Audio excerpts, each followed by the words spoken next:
방금 소개받은 최광입니다.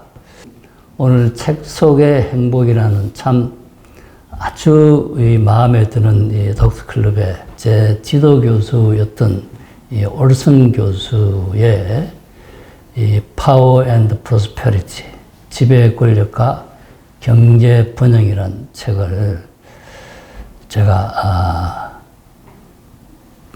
여러분에게 소개를 할 수 있는 기회를 갖게 돼서 대단히 영광으로 생각합니다.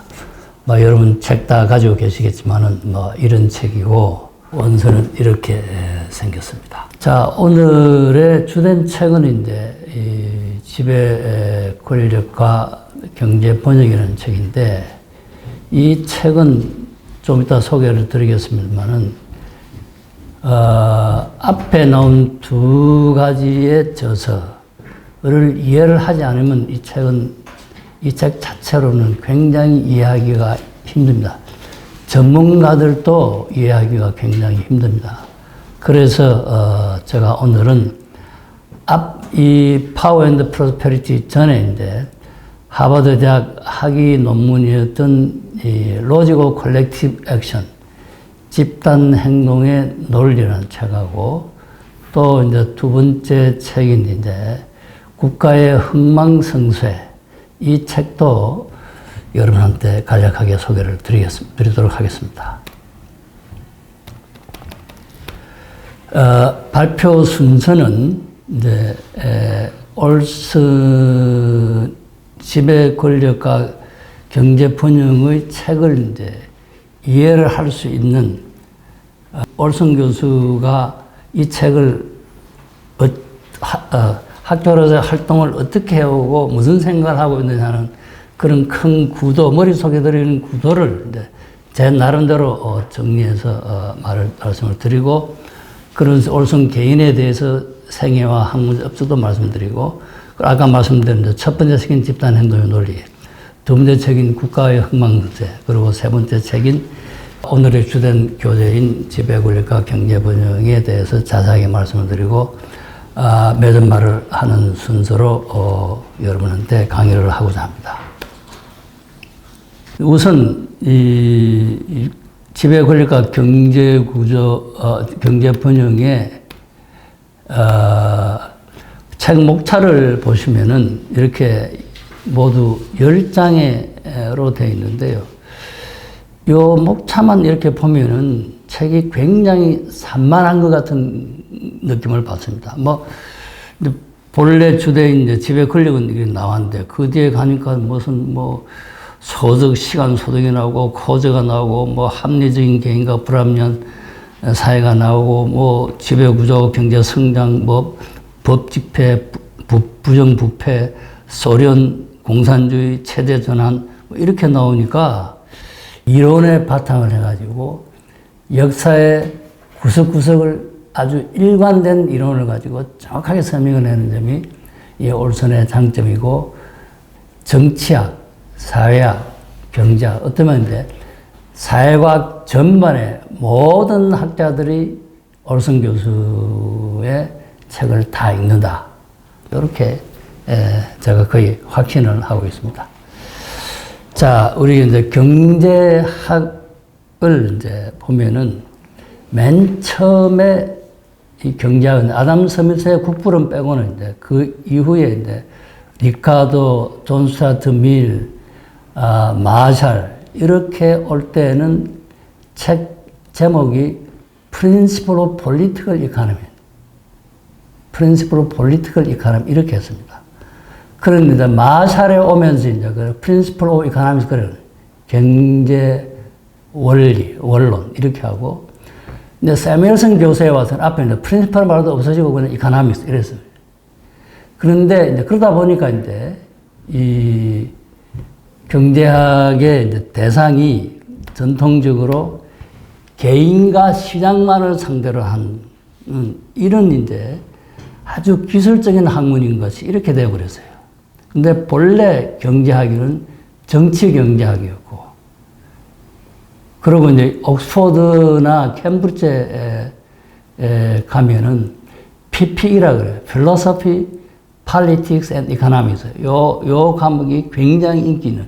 그래서 이제 오늘날의 경제학은 개인과 시장만을 다루는 데였는데요. 공공선택, Public Choice 이론은 정치 현상을 분석의 대상은 정치 현상입니다. 투표한다든가, 이 집단들이 어떻게 행동하는, 이런데, 관료들이 어떻게 하느냐, 정치가들이 어떻게 행동하는데, 근데 그 분석하는 방법, 메소돌로지는 경제학적인 방법을 하는 겁니다. 그래서 이제 정치 경제학이라 하는 아주 특수한 이제 이 경제학 내 분야가 있습니다. 그래서 이제 우리가 이제 요점은 정치 경제학이라는 말이 세 가지 의미로 쓰이고 있다. 본래 경제학의 시작이 정치 경제학이고, 이제 우리나라에서는 특이하게 막스 경제학을 정치 경제학이라고 하고, 또 미국에서는 공공선택론을 이제 이 퍼블릭 초이스 티어리가 이 좁은 의미, 가장 좁은 의미의 정치 경제학이다. 이렇게 이해를 해주시면 되겠습니다. 앞에 이제 전통적인 경제학의 분석 대상은 개인이 있고, 이제 기업가가 있고, 이 소비자가 있고, 시장에서 어떻게 상호작용하느냐, 이렇게 이제 했는데, 올소는 이제 그 단계를 벗어나서 이제, 사실은 이제 지배 권력과 경제 번영책은 아니고, 이제 처음에 하버드 대학의 논문이었던 집단 행동의 논리에서부터 이제 올소는 이제 분석의 대상이 경제학 고유의 이제 개인과 신앙은 당연히 들어있지만, 이제 이 집단이라는 건데 개인이 두 사람 이상 있는 것이 집단이지 않습니까? 근데 집단이 굉장히 이제 이 집단은 나중에 나오겠습니다만, 이 소비자 조합도 있고, 자동차 협회도 있고, 노동조합도 이제 집단인데요. 근데 이 집단이 우리 사회 경제 정치 현상에 굉장히 큰 역할을 함에도 불구하고 이 집단이 경제학에서 분석의 대상으로 지금도 올손류의 이런 이 논의에서만 되지 경제학 교과서에는 이렇게 나와 있지 않습니다, 아직도. 그리고 정부는 항상 그냥 하늘에 떨어져 있는 걸로. 그리고 이제 정부가 예를 들면 이 재난지원금을 풀면 경제가 어떻게 된다 그러는데, 그 재난지원금을 만들어내는 건 누가 그렇게 만들어내고, 규모를 어떻게 하고, 같은 규모라도 어떤 그 내용을 어떻게 담느냐. 이게 따라서 이제 경제적 효과가 굉장히 다른데, 이런 것들은 그냥 전통 경제에서는 주어진 걸로 하지, 그 자체를 분석의 대상으로 한 일이 없습니다. 그래서 이제 요약은 전통적인 경제학이 개인, 기업가와 소비자를 한 그런 개인하고, 그리고 이제 상호작용하는 시장만을 분석해야 되는데, 올소는 이제 두 사람 이상이 모이는 안에 집단과, 그리고 정부를 말하는 전통 경제학에서는 외생 변수로 뒀는데, 내생 변수화 시켜서 이론을 전개하고 있다. 이렇게 이해를 하시면 되겠습니다. 자, 우리가 이제 시장이란 말을 많이 쓰는데, 사실은 이 올son 교수 책에도 나오지만, 단순히 이제 마케트뿐 아니고, 마케트는 이제 시장, 마케트, 지금 우리가 이제 외환시장 같으면 이거 눈에 보이지 않는 거거든요.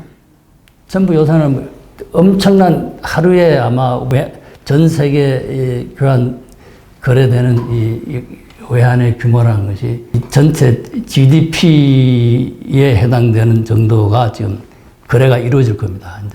근데 이런 이제 오늘날에 근대화되고 사회자산권이 되어 있고 이런 모든 게 다 되어 있는 시장 형태를 우리가 지금 분석의 대상으로 삼는 거고, 유형무형의 모든 재화들이 지금 전 세계적으로 아무런 제한 없이, 심지어 어떻습니까? 지금 남북 한의 관계에서도 그렇게 세계적인 제재가 가해짐에도 불구하고 지금 무기 제작의 한 그 거래가 다 이루어지고 있지 않습니까?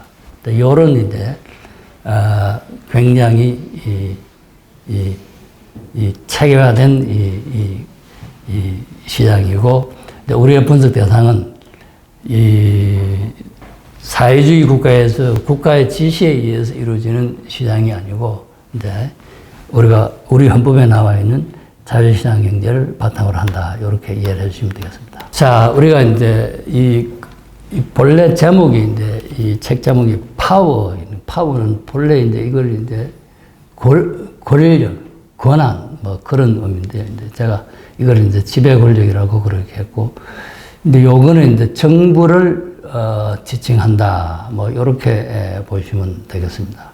근데 그 형태는 아주 옛날에 도적의 아주 원시적인데, 뭐 이거는 이제 독재 정치가 나오기 전에 이제 부족끼리 싸우는 뭐 그런 형태로 생각했는데, 도적의 형태에서부터 독재정이 있었고 군주정이 있고 오늘날 민주정이 있습니다. 근데 정주형 도적이 있고 유량형 도적이 있습니다. 이제 스테이셔너리 밴디트, 딱 도적인데 이제 세 개를 가지고 한 자리에 이제 이 꽈리를 틀고 있는 그런 도적이 있는가 하면 그냥 다 빼앗고 이제 자기는 다른 지역으로 옮겨가는 이제 유량형 도적이 있는데, 오늘날의 정부는 이 정주형 도적이죠. 오늘날의 정부를 말을 하자면. 사실은 정부가 뭐냐 하는 용어가 정치학에도 나오고 경제학에도 나오는데, 사실 헌법 체계에도 우리 헌법에 우리 한 변호사님 보시면 헌법에 보면은 행정부 헌법 전체 130조 보면은 행정부하고 정부를 굉장히 조문 자체가 혼돈이 되어 있습니다. 그리고 이제 우리는 지금 대통령을 뭐 문재인 정부 그러는데, 그거는 문재인 행정부가 맞습니다. 지금 트럼프 가버먼트라는 말은 영어에 없습니다. 트럼프 어드미니스트레이션입니다.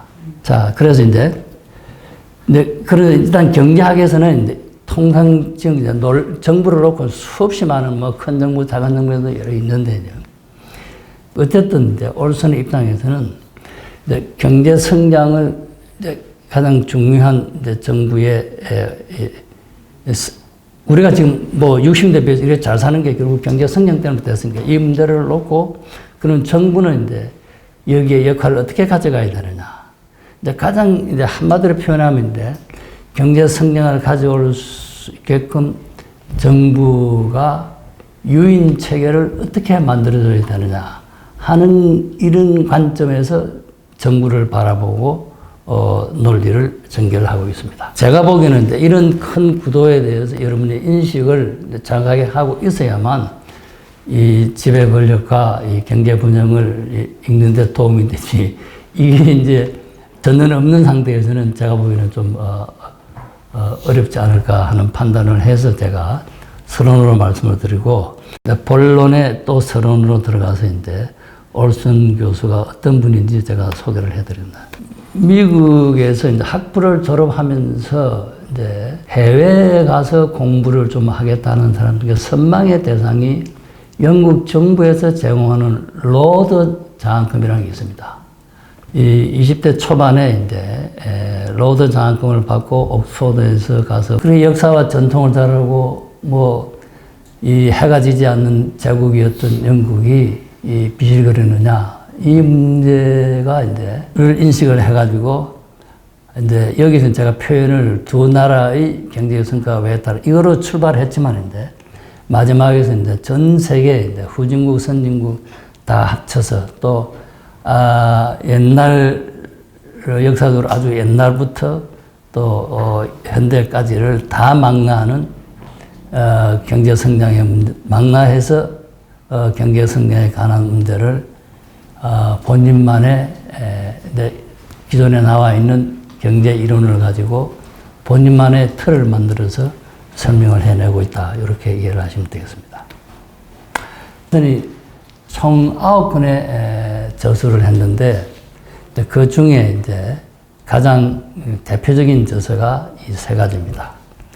자, 올슨 교수의 이 애플 뭐 이런. 근데 이제 여기에 이제 미국 HW Health Education and Welfare가 80년대 90년대만 해도 미국 부서 중에서 이 가장 큰 이 부가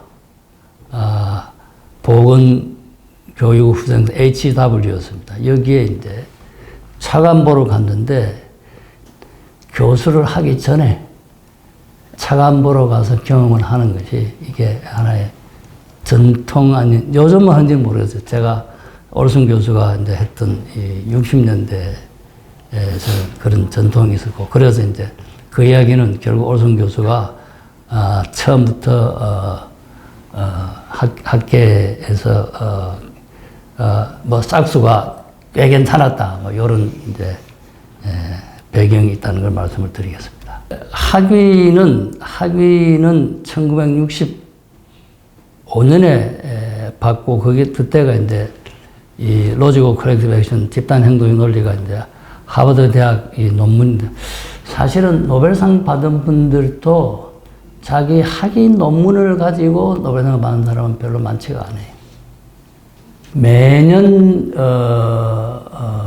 노벨상 그 심사위원회 추천이 됐는데, 아마 70 전에는 살아계시더라면 노벨상을 받을 수 있다 하는 것이 뭐 제 주장이 아니고 이제 이 미국의 학계에서였습니다.